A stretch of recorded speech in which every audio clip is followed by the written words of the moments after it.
والسلام على سيد المرسلين وعلى آله وصحبه ومن تبعهم بإحسان إلى يوم الدين. أما بعد فأعوذ بالله من الشيطان الرجيم. بسم الله الرحمن الرحيم. الحمد لله رب العالمين الرحمن الرحيم مالك يوم الدين. إياك نعبد وإياك نستعين. اهدنا الصراط المستقيم صراط الذين أنعمت عليهم غير المغضوب عليهم ولا الضالين.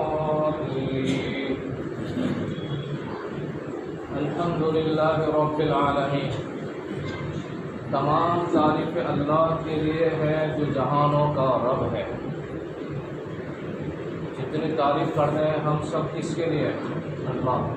ہم کریں یا نہ کریں، تعریف کے اور ستائش کے لائق تو اللہ ہی جو جہانوں کا رب ہے. رب کے متعلق بات چل رہی تھی کہ رب کسے کہتے ہیں. اس کو تھوڑا سا ہم اس لیے میں زیادہ تشریح کر رہا ہوں کہ قرآن میں جگہ جگہ اس کا تذکر آتا ہے. لفظ اللہ، لفظ رب 962 مرتبہ قرآن میں اس کا ذکر کیا ہے لفظ رب کا.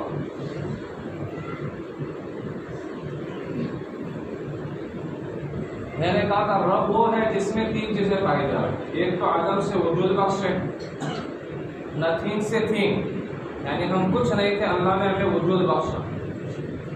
وجود بخشنے کے بعد ہمیں دنیا میں آنے کے بعد زندہ رہنے کے اسباب مہیا کرے. ایسا نہیں کہ وجود بخش دیا اور چھوڑ دیا، نہیں، ہمیں زندہ رہنے کے اسباب اللہ نے مہیا کیے ہیں. اور اتنے اسباب ہیں کہ آپ سوچتے سوچتے دنگ رہ جاؤ گے. عقل جو ہے ہماری جواب دے جائے گی کہ اللہ کی اتنی زیادہ قدرت، اس قدر اسباب اللہ نے ہمارے زندہ رہنے کے لیے مہیا کیے ہیں. میں نے کچھ مثالیں بیان کی تھی کہ پانی کو لے لو، اناج غلہ وغیرہ کو لے لو، کس طریقے سے اللہ تبارک تعالیٰ نے ہمارے لیے ان چیزوں کو مہیا کیا. چھوٹے بچے کو اللہ کیسے حفاظت کرتا ہے. ہم عالم کے اندر تحقیق کریں، کبھی کبھی سائنسدانوں کی چیزیں بھی پڑھ لیا کریں، اس سے اللہ کی قدرت ظاہر ہوتی ہے. وَيَتَفَكَّرُونَ فِي خَلْقِ السَّمَاوَاتِ وَالْأَرْضِ. اللہ کے نیک بندے آسمان اور زمین کی پیدائش میں غور و فکر کرتے ہیں کہ اللہ نے اس کائنات کو کیسے بنایا. یہ زمین ہماری جس اسپیڈ سے چل رہی ہے ہمیں احساس بھی نہیں ہے، حالانکہ فی سیکنڈ جو ہے 1600 کلومیٹر کے رفتار سے چل رہی ہے. اتنی اسپیڈ سے چل رہی ہے. اگر یہ زمین نہ چلے اتنی رفتار سے تو یہ زمین اپنی جگہ پر قائم نہیں رہ سکے. کل فی فلک یسبحون. یہ سارے کے سارے سیارے، یہ سارے کے سارے ستارے، پلینٹ اور اسٹار، یہ سارے کے سارے اپنے محور کے اندر گھوم رہے ہیں. کوئی بھی چیز ایسی ہوتی ہے نا، آپ اس کو اٹھا کر کے لے لو، اس کو جیسے 1 روپے کا سکہ لے لو، ویسے کھڑا کرو گے تو کھڑا نہیں رہے گا، لیکن اس کو گھما کے دیکھو تو کھڑا نہیں جائے گا، گھومتا ہوا کھڑا رہ جائے گا. بھمرڈا لٹو، اس کو ویسے کھڑا کرو گے تو کھڑا نہیں ہوگا، لیکن اس کو گھما دو تو ایسے کھڑا ہو جائے گا. سارے سیاروں کو اللہ نے اسے گھما دیا ہے اور زمین کو سورج کے ارد گرد گھمایا ہے. اور گھمایا بھی 2 طرح سے. ایک تو سیدھے سورج کے ارد گرد یوں گھومتے ہیں، یوں چکر لگا کے 360-65 دن کے اندر پورا ایک چکر اس کا پورا ہوتا ہے. اور ایک بنفس نفیس خود گھومتی ہے جو اسپیڈ سے گھومتی ہے. اور ایک سورج کے ارد گرد ایک تیسرا اس کا چکر ہوتا ہے جو 24 گھنٹے کے اندر پورا ہوتا ہے. پورا یوں یہاں سے 12 گھنٹے سورج آپ کو نظر آئے گا، پھر 12 گھنٹے رات، اس میں کمی بیشی ہوتی رہتی ہے موسم کے لحاظ سے. پھر چاند ہمارے نظام شمسی کے اندر اللہ نے چاند رکھا، سورج رکھا. اس سورج اور چاند کو کیوں رکھا؟ اس کی وجہ سے ہماری کھیتیاں پکتی ہیں، اس کی وجہ سے ہمیں بہت ساری چیزیں اس سے میسر. اگر یہ سورج نہ ہو تو پوری زمین بالکل ٹھنڈی ہو جائے گی. جتنے بھی پانی ہے ہمارے جو سمندر میں سب برف بن جائے گا. انسان کی زندگی یہاں سے ختم ہو جائے گی. چاند رکھا، چاند کے لیے جو ہے روشنی کی وجہ سے سمندروں کے اندر موجیں اٹھتی ہے. جو چاند بڑھتا ہے سمندروں کے اندر طغیانیں آتی رہتی ہیں. اس کا بھی ایک مارس ہے، اس کا پریشر ہوتا ہے، اس پریشر کی وجہ سے یہ جو ہمارے گریویٹی پر بھی اس کا اثر پڑتا ہے، اسی چاند کی روشنی کی وجہ سے ہمارے پھل پکتے ہیں۔ یہ چند چھوٹی سی مثالیں ہیں، یہ ہمارا رب ہے جو ساری چیزوں کو کیے ہوئے ہیں، ہمارے زندگی کے اسباب پیدا کیے ہیں۔ آپ چاند پہ رہنے چلے جاؤ، یہ سائنسداں موٹی موٹے ایسی بڑی بڑی باتیں کرتے ہیں، وہ رہنے کے قابل نہیں ہے۔ مریخ پر چلے جاؤ، وہ رہنے کے قابل نہیں ہے، وہاں آکسیجن کی کمی ہے، وہاں گریویٹی نہیں ہے، وہاں بہت ساری چیزیں نہیں ہیں۔ اس زمین کو، اس دھرتی کو اللہ تبارک تعالیٰ نے رہنے کے قابل بنایا، ہمیں وجود بخشا، اور وجود بخشنے کے بعد میں زندہ رہنے کے اسباب پیدا کی۔ یہ سارے اسباب پوری کائنات کو لگا دیا۔ یہ ستارے، ہم کیا سمجھ رہے ہیں، اس قدر ستارے فضاؤں کے اندر ہے، عقل دنگ رہ جائے گی، سر چکرا جائے گا کہ اتنے ستارے ہوتے ہیں۔ ہم یہاں سے سفر اگر شروع کریں سورج تک تو 1.5 کروڑ کلومیٹر کے فاصلے پر ہے، چاند ہم سے 3 لاکھ کلومیٹر کے فاصلے پر ہے، اور روشنی کی رفتار سے ہمیں سفر کرنا پڑے گا۔ روشنی کی جو رفتار ہوگی 20 سیکنڈ 3 لاکھ کلومیٹر ہوگی۔ اس رفتار سے اگر ہم سفر کریں تو 1 سال کے اندر روشنی جتنا سفر طے کرتی ہے اس کو کہتے ہیں نوری سال۔ فضا میں کلومیٹر نہیں چلے گا، میل نہیں چلے گا، اس لیے یہ تو بہت چھوٹا پڑ جائے گا۔ اللہ کی جو کائنات اتنی وسیع ہے کہ ہماری سوچ سے پرے ہے۔ اب یہ جو ہمارا ایک تو نظام شمسی ہے، اس نظام شمسی کے اندر کچھ ہی سیارے ہیں اور کچھ ستارے ہیں۔ تو اس نظام شمسی سے آگے بڑھتے ہیں تو ہم ملکی وے کے اندر رہ رہے ہیں، اس سے آگے جائیں گے ملکی وے۔ ہماری جس ملکی وے کہکشاں کا نام ہے، جس کو یہ گلیکسی بولتے ہیں انگریزی میں، گلیکسی۔ اس گلیکسی اور کہکشاں کے اندر رہ رہے ہیں، وہ ملکی وے ہے۔ اس ملکی وے میں یعنی نظام شمسی سے جو ہی باہر نکلو گے وہاں سورج، ہمارے سورج کی طرح 300 ارب سورج ہے۔ 300 ارب، یعنی یقین نہیں آتا کہ اتنے زیادہ سورج۔ وجہ یہ ہے کہ ہماری ملکی وے اتنی بڑی ہے کہ ہمارا سورج اس کے جو محور ہے، بیچ کا سینٹر ہے، اس سے 20,000 نوری سال کے فاصلے پر ہے۔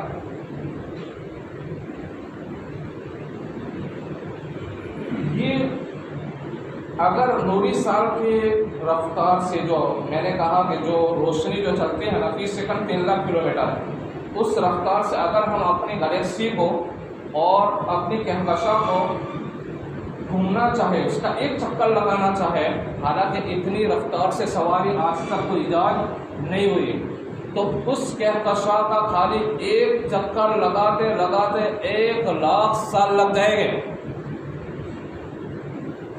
ہماری ملکی وے اتنی بڑی ہے، اس ملکی، یہ تو یہاں پر سفر ختم نہیں ہوتا، اس سے آگے سفر کرو ملکی وے سے باہر تو اینڈرومیڈا جو ہے کہکشاں ہے، پھر M801 ہے جو ہمارے ملکی وے سے 2 گنا، کوئی 6 گنا، کوئی 7 گنا اتنی بڑی ہے۔ پھر اس ملکی وے سے اگر آپ دیکھو جس طریقے سے ستاروں کے ذریعے سے کہکشائیں بنتی ہے، کہکشاؤں سے کلسٹر بن گئے ہیں۔ جس کلسٹر کے اندر ہم رہ رہے ہیں اس کلسٹر کا نام ہے ویرگو کلسٹر۔ ویرگو کلسٹر، اس ویرگو کلسٹر کے اندر 60,000 سے زیادہ کہکشائیں ہیں، اور پھر اس کے بعد میں کلسٹر آپس میں مل کر سپر کلسٹر بنا دے۔ ایک سپر کلسٹر میں سینکڑوں سے زائد جو ہے کلسٹر ہوتے ہیں، اور اس طرح کے سپر کلسٹر ہماری کائنات کے اندر اگر ہم ان سائنسدانوں نے جو بیان کیا اس کے مطابق ایک ڈاٹ ڈاٹ کی شکل کے اندر ہے، لاکھوں کی تعداد کے اندر ہے۔ وہ کہتے ہیں ایک عجیب قدرت کے اور عجیب کسی غیبی ذات کے قبضے میں جو ہمیں معلوم نہیں۔ اسی کو قرآن میں کہا، یہ سارے کے سارے جو نظام ہے اللہ نے کہا وَمَا قَدَرُ اللَّهَ حَقَّ قَدْرِهِ وَالْأَرْضُ جَمِيعًا قَبْضَتُهُ يَوْمَ الْقِيَامَةِ وَالسَّمَاوَاتُ مَطْوِيَّاتٌ بِيَمِينِهِ سُبْحَانَهُ وَتَعَالَى عَمَّا يُشْرِكُونَ۔ انہوں نے اللہ کی قدر نہیں کی جیسا کہ قدر کرنی چاہیے۔ کیا زبردست انداز سے قرآن کہہ رہا ہے۔ ان کافروں اور مشرکوں کے بارے میں کیا کہہ رہا ہے؟ انہوں نے اللہ کی قدر نہیں۔ کون اللہ؟ جس کی قدرت اتنی وسیع ہے، جس کے پاس کتنا پاور ہے، جس کا علم ہر جگہ پر ہے، جو سپریم پاور ہے، انہوں نے اللہ کی قدر نہیں۔